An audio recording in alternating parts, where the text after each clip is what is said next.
Esto es Estados Unidos, la mayor economía del planeta. Hollywood, Silicon Valley, el dólar, un país que decide guerras, mercados y gobiernos enteros. Pero hoy su mayor debate es la inmigración. Fronteras, muros, deportaciones, aranceles. Y sin embargo, Estados Unidos solo existe gracias a la inmigración. Irlandeses, italianos, alemanes, chinos, africanos, mexicanos. Todos construyeron este país. Pero, ¿cómo puede ser? Como un país nacido de puertas abiertas, ahora quiere cerrarlas. Porque una nación construida por migrantes culpa a los nuevos migrantes de sus problemas. Para entender esta contradicción hay que mirar atrás. Porque hace 250 años, Estados Unidos no existía. No había bandera, ni presidente, ni país. Solo 13 colonias rebeldes perdidas en un continente inmenso. 2 siglos y medio para pasar de granjeros enfadados a la superpotencia más influyente del mundo. Pero, ¿cómo lo hicieron? ¿Fue suerte, destino o algo más? Esta es la historia de un experimento que pudo fracasar 1000 veces, un experimento que cambió el mundo y que hoy sigue en marcha. Déjame que te lo cuente.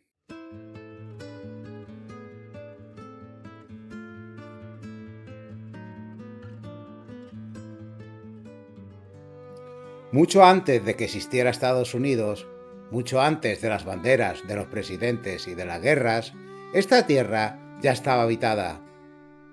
No era un territorio vacío esperando ser descubierto. Había pueblos, rutas comerciales, ciudades, alianzas. Los iroqueses en el este, con confederaciones diplomáticas complejas. Los sioux en las llanuras, siguiendo las manadas de bisontes. Los navajos en el suroeste. Los cherokee en el sureste. Millones de personas con siglo de historia. Y entonces llegaron los europeos y todo cambió. Los primeros no fueron los ingleses, fueron los españoles, a comienzos del siglo XVI. Florida, Texas, Nuevo México, California, fundaron ciudades, misiones y reclamaron tierras gigantescas. Después llegaron los franceses, ocupando Canadá y el valle del Mississippi, desde Quebec hasta Nueva Orleans. Cientos de miles de kilómetros sin un solo británico cerca. Y en 1624 aparecieron los holandeses. Levantaron una colonia pequeña pero crucial, Nueva Ámsterdam, la futura Nueva York. Europa entera quería un pedazo de Norteamérica, pero fueron los ingleses quienes se quedaron con casi todo.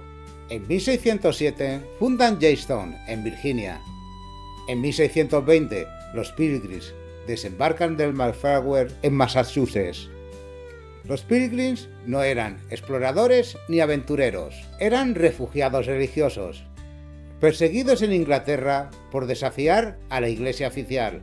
Gente rígida, puritana, convencida de que Dios les había negado un país y que debían buscar otro.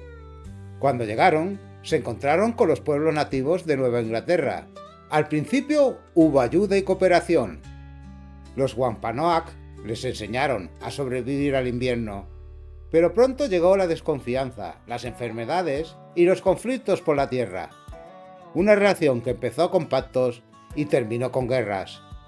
Poco a poco miles de europeos van llegando, granjeros, artesanos, comerciantes y también presos, porque Inglaterra tenía un problema. Sus cárceles estaban llenas.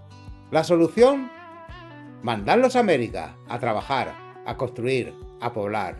América era el castigo, pero también oportunidad. Durante los siglos XVII y XVIII, las colonias crecen sin parar. Llegan ingleses, escoceses, irlandeses, alemanes, galeses, todos buscando tierras baratas y un futuro nuevo. Para Londres, aquellas colonias eran simples máquinas de dinero, productoras de tabaco, madera, algodón, mercados cautivos que debían comprar solo productos británicos. Todo controlado, todo fiscalizado, todo para que nada escapara al imperio. Las colonias daban beneficios, pero sentían el yugo, pagaban impuestos sin representación, obedecían leyes que no habían votado y empezaban a preguntarse: ¿hasta cuándo?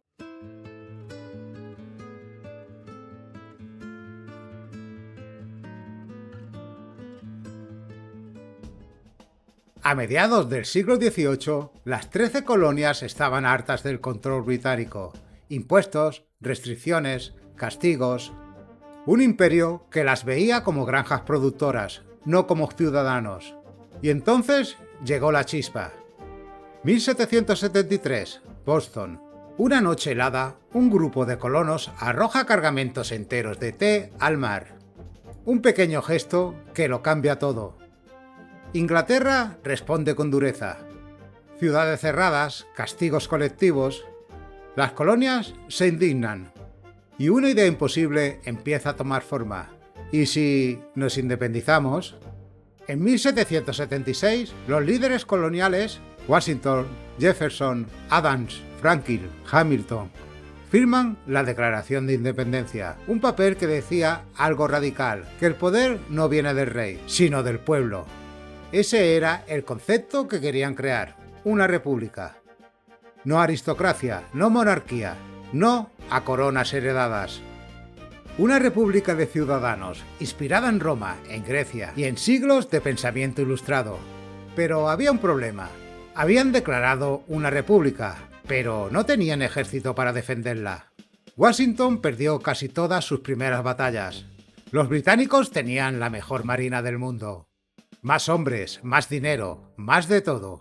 Y en este punto hay algo que siempre debemos recordar. La independencia de Estados Unidos no fue solo obra de los colonos. Francia y España jugaron un papel clave, aunque hoy casi nadie lo menciona. Y la razón es simple. España y Francia estaban enfrentadas contra Inglaterra, como prácticamente todo el siglo XVIII, y vieron en la rebelión americana la oportunidad perfecta para debilitar a Londres. Sin esta intervención, la historia habría sido muy diferente.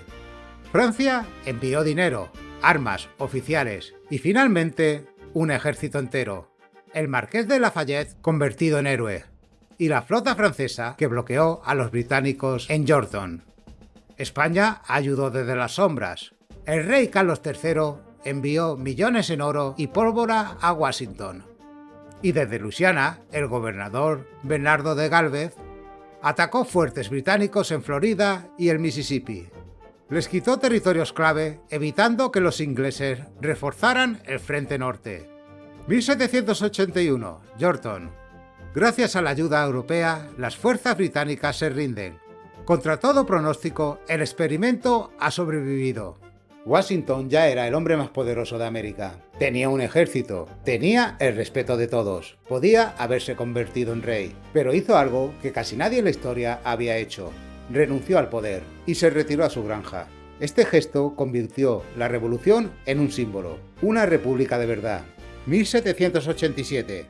Los padres fundadores redactan entonces algo único, una constitución escrita, rígida, basada en contrapesos.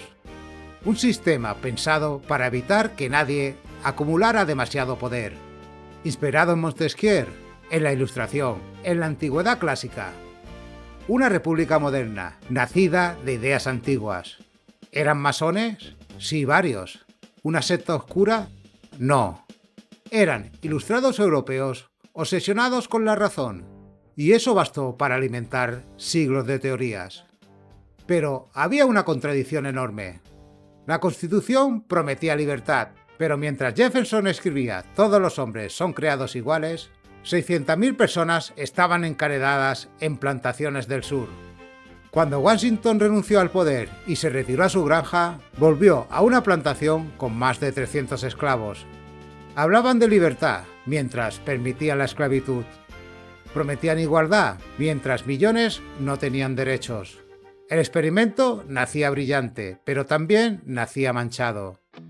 Pero volvamos un momento a 1787. Acaban de escribir la Constitución y de inmediato surgió un debate. ¿Cuánto poder debe tener el gobierno federal? De este debate nacen dos visiones, dos bandos. Por un lado, los federalistas, liderados por Alexander Hamilton. Querían un gobierno central fuerte, bancos nacionales, industria, comercio, una visión urbana del norte. Por el otro lado, los demócratas republicanos, liderados por Thomas Jefferson. Querían estados fuertes, gobierno federal débil, autonomía local, agricultura, una visión rural del sur. esos dos bandos evolucionaron. En 1830, los demócratas republicanos de Jefferson se convierten en el Partido Demócrata. Dominan el sur, defienden los derechos de los estados y la esclavitud. En 1854 nace el Partido Republicano, fundado específicamente para oponerse a la expansión de la esclavitud. Y aquí está la ironía que nadie espera. El Partido Republicano de entonces era el Partido Progresista y el Partido Demócrata era el conservador del sur esclavista. Lincoln era republicano, los Estados Confederados demócratas. ¿Confuso? Porque en el siglo XX se invirtieron los papeles por completo, pero eso lo veremos más adelante. Lo importante ahora es esto. Desde el principio, Estados Unidos no solo estaba dividido geográficamente, estaba dividido ideológicamente. Norte contra sur, federal contra estatal, industria contra agricultura. Y esa grieta está a punto de abrirse.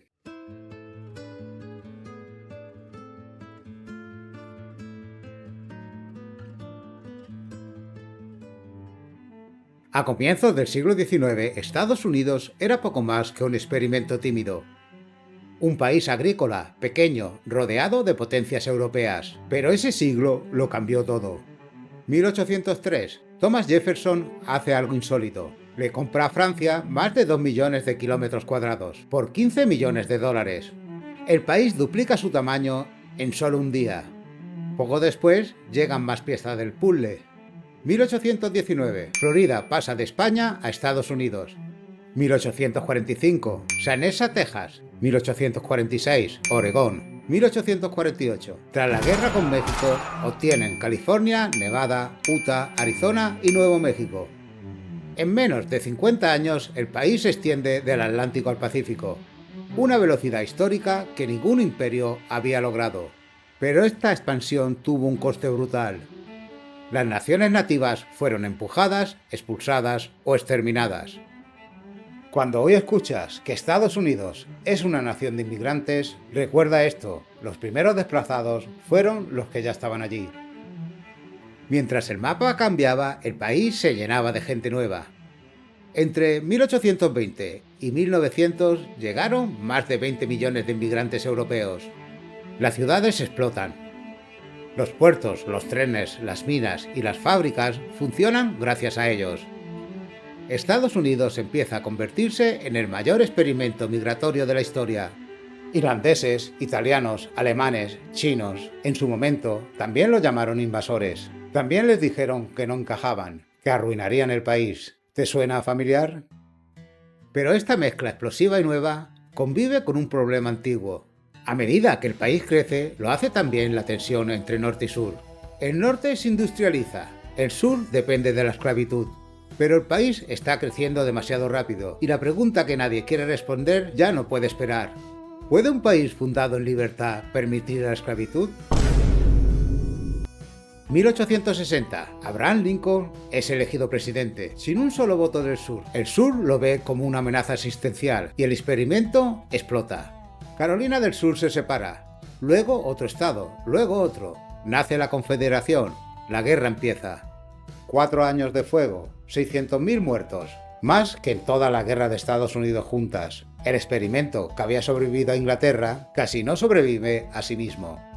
1863. Lincoln firma la Proclamación de Emancipación. La esclavitud queda herida de muerte, pero la guerra continúa, con batallas que definen la nación: Gettysburg, Antietam, Shiloh. 1863. La Unión vence. La esclavitud es abolida. Lincoln es asesinado. El experimento ha sobrevivido, pero queda roto en 1000 pedazos. Después de la guerra, el sur queda devastado. Empieza la reconstrucción, un intento fallido de integrar a millones de afroamericanos recién liberados. Derechos permitidos y rápidamente arrebatados. Pero mientras el sur intenta levantarse, el norte y el oeste se transforman por completo. Llega la segunda oleada migratoria. Nacen gigantes industriales: Carnegie, acero; Rockefeller, petróleo; Vanderbilt, ferrocarriles. Los trenes conectan el país de costa a costa. El oro, la plata y el carbón alimentan una economía nueva. Mientras todo esto pasaba dentro, Estados Unidos empezó a mirar fuera. 1898. Estados Unidos le declara la guerra a España. La excusa, el hundimiento del USS Maine en Cuba. La realidad, querían sacar a España del Caribe y del Pacífico.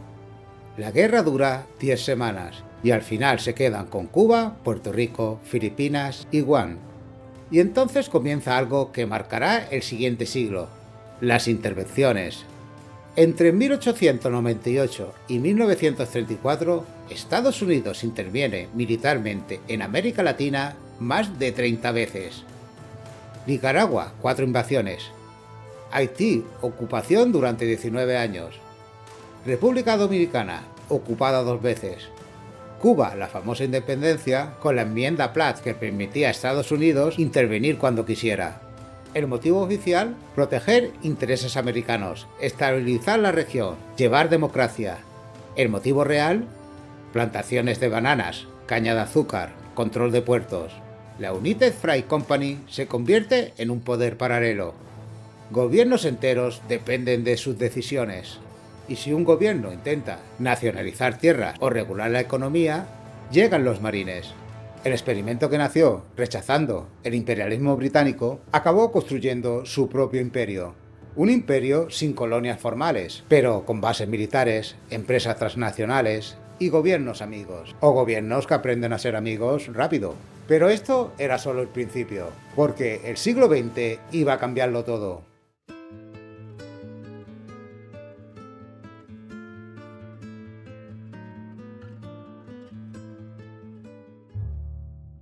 Estados Unidos entra en el siglo XX como una potencia industrial, pero todavía regional.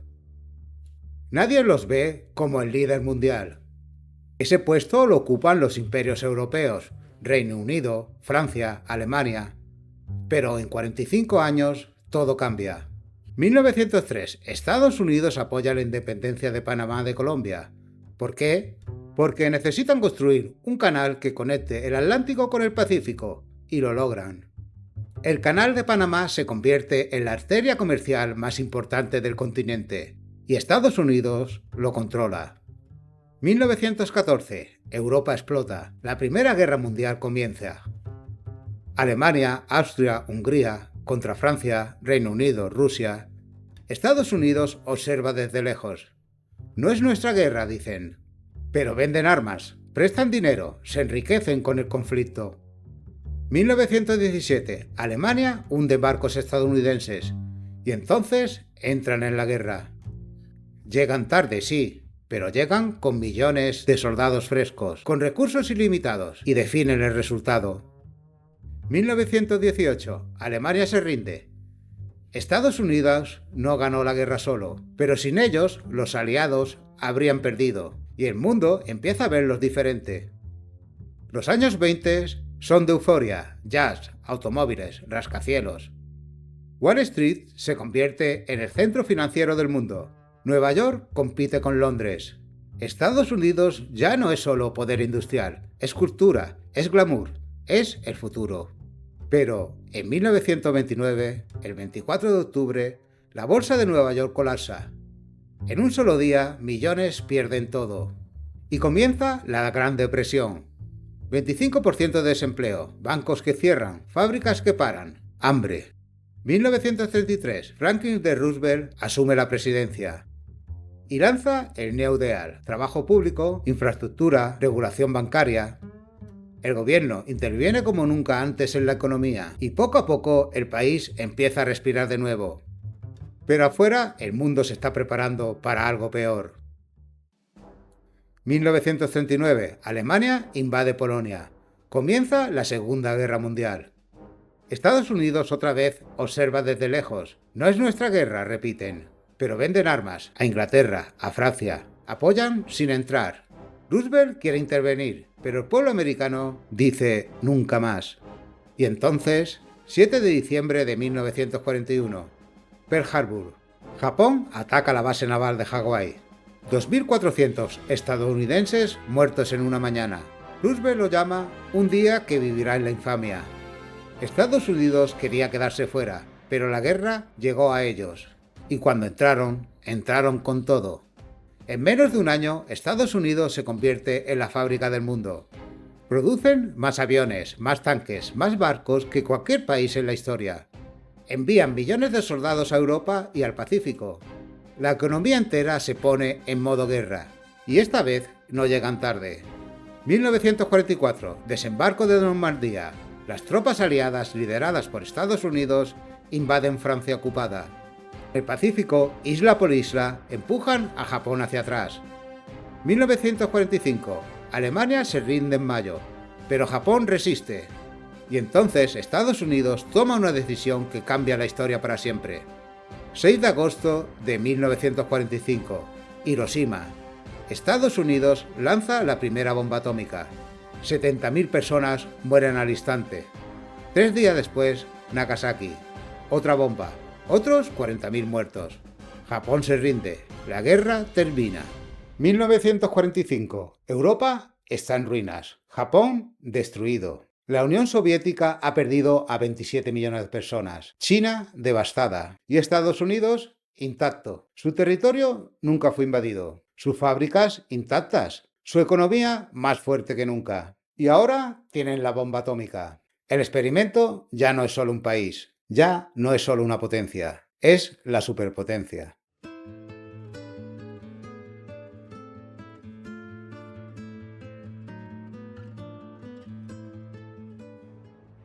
...1945... El mundo se divide en dos. Por un lado, Estados Unidos. Por el otro, la Unión Soviética. Dos gigantes, dos sistemas, dos visiones del mundo. Capitalismo contra comunismo. Y comienza la Guerra Fría. Una guerra sin batallas directas, pero con todo en juego. Estados Unidos entiende algo crucial. Si Europa queda destruida y pobre, caerá en manos de Stalin. Entonces lanza el Plan Marshall. Miles de millones de dólares para reconstruir Europa Occidental. Francia, Alemania, Italia, todos reciben ayuda americana y todos se alinean con Washington. Europa del Este queda bajo control soviético, Europa del Oeste bajo influencia estadounidense. El mundo está dividido. Pero Estados Unidos no solo competía con la Unión Soviética en lo público, también lo hacía en las sombras. 1947. Nace la CIA, la Agencia Central de Inteligencia. Su misión oficial, recopilar información. Su misión real fue mucho más allá. Durante la Guerra Fría, la CIA organiza golpes de Estado, financia a grupos rebeldes y derroca gobiernos electos. ¿Por qué? Porque estaban demasiado cerca del comunismo, o simplemente porque no se alineaban con los intereses estadounidenses. Irán, Nicaragua, Chile, hay demasiados. Necesitamos más de un vídeo para explicarlo. ¿Por qué hablo de esto? Porque es fundamental para ver cómo Estados Unidos ve el mundo. Durante la Guerra Fría, lógicamente, era simple. O estás con nosotros o estás con los comunistas. No había grises. Y si un gobierno, elegido democráticamente, decidía no alinearse, la CIA tenía la solución. Esto no es teoría conspirativa, son documentos desclasificados, operaciones confirmadas, y explican por qué hoy, en muchos países, Estados Unidos no está visto como el defensor de la democracia, sino como el que decide qué democracias deben existir. 1950. Guerra de Corea. El norte comunista invade al sur capitalista. Estados Unidos interviene. China y la Unión Soviética apoyan al norte. 3 años de guerra, millones de muertos. Y al final, un empate. Corea queda dividida hasta el día de hoy. 1957. La Unión Soviética lanza el Sputnik, el primer satélite artificial. Estados Unidos entra en pánico. Si pueden poner un satélite en órbita, pueden lanzarnos un misil nuclear. Y comienza la carrera espacial. 1961. Yuri Gagarin, primer humano en el espacio, soviético. Estados Unidos va perdiendo. Pero entonces, Kennedy promete, iremos a la Luna antes del fin de la década. 1969. Neil Armstrong pisa la Luna. Estados Unidos gana la carrera espacial. Y el mensaje es claro, somos superiores tecnológicamente. Pero no todos son victorias. 1965. Estados Unidos entra en Vietnam, un país pequeño, dividido entre norte comunista y sur capitalista. Estados Unidos apoya al sur, envía 500.000 de soldados. Bombardean, gastan millones de dólares. Pero no pueden ganar. La selva, la guerrilla el apoyo de China y la Unión Soviética al norte. 1973, Estados Unidos se retira. Es la primera gran derrota de Estados Unidos. Y algo cambia en el país. Los años 60 y 70 son años de crisis interna, movimiento por los derechos civiles. Martin Luther King, Malcolm X, protestas contra la guerra, contra la cultura. El país se cuestiona a sí mismo. Estados Unidos domina el mundo, pero dentro está dividido otra vez. Y aquí ocurre algo crucial para entender la política estadounidense moderna. ¿Recuerdas que los republicanos eran partido antiesclavitud de Lincoln y que los demócratas dominaban el sur racista? Pues en los años 60 los papeles se invierten por completo. 1964, Johnson, presidente demócrata, firma la Ley de Derechos Civiles. Prohíbe la segregación racial. Es una victoria histórica para los afroamericanos. Pero Johnson sabe lo que acaba de pasar. Después de firmar, le dice a un asistente: acabamos de perder el sur por una generación. Y tenía razón. Los republicanos ven la oportunidad. Lanzan la estrategia del sur, atraer a los votantes blancos conservadores que se sienten traicionados por los demócratas. Richard Nixon la implementó en 1968. Ronald Reagan la perfeccionó en los 80. Y funciona. El sur, que votaba demócrata después de la guerra civil, se vuelve republicano. Los afroamericanos que votaban republicano desde Lincoln se vuelven demócratas. Así que cuando hoy ves que los republicanos dominan el sur conservador y los demócratas representan las minorías y las grandes ciudades, recuerda, hace 100 años era exactamente al revés. Los partidos no cambiaron de nombre, cambiaron de valores, y esa transformación explica la polarización que vemos hoy. 1991, la Unión Soviética colapsa, sin disparos, sin invasión. Simplemente se desmorona. Estados Unidos gana la Guerra Fría y se queda solo en la cima. El capitalismo ha ganado. Estados Unidos es la única superpotencia y el mundo es suyo. Los 90 son de euforia. La economía crece sin parar. Silicon Valley explota. Microsoft, Apple, Google. Internet se expande. Hollywood domina el cine mundial. El dólar es la moneda global. Estados Unidos no solo tiene poder militar, tiene poder cultural, económico, tecnológico, todo. Pero entonces, 11 de septiembre de 2001, 2 aviones impactan contra las Torres Gemelas, en Nueva York. Otro contra el Pentágono. Casi 3.000 muertos. El ataque más grande en suelo estadounidense desde Pearl Harbor. Y todo cambia. Estados Unidos declara la guerra contra el terror. 2001. Invaden Afganistán para capturar a Osama Bin Laden. 2003. Invaden Irán, acusando a Saddam Hussein de tener armas de destrucción masiva. No las encuentran, pero se quedan. Miles de soldados muertos. Cientos de miles de civiles muertos. Billones de dólares gastados. ¿Qué ganaron? Afganistán volvió a manos talibanes en 2021. Irak quedó inestable y Estados Unidos agotado. 2008. Crisis financiera mundial.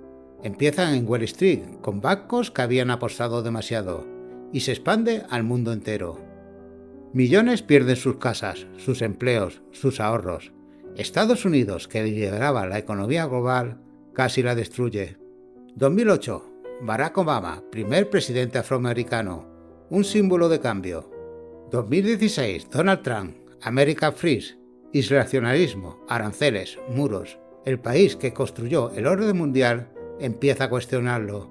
2020, pandemia, más de 1 millón de muertos en Estados Unidos, más división internas, protestas, polarización extrema. Y mientras Estados Unidos se mira hacia adentro, China crece. Se convierte en la segunda economía del mundo. Y en algunos sectores ya compite de igual a igual.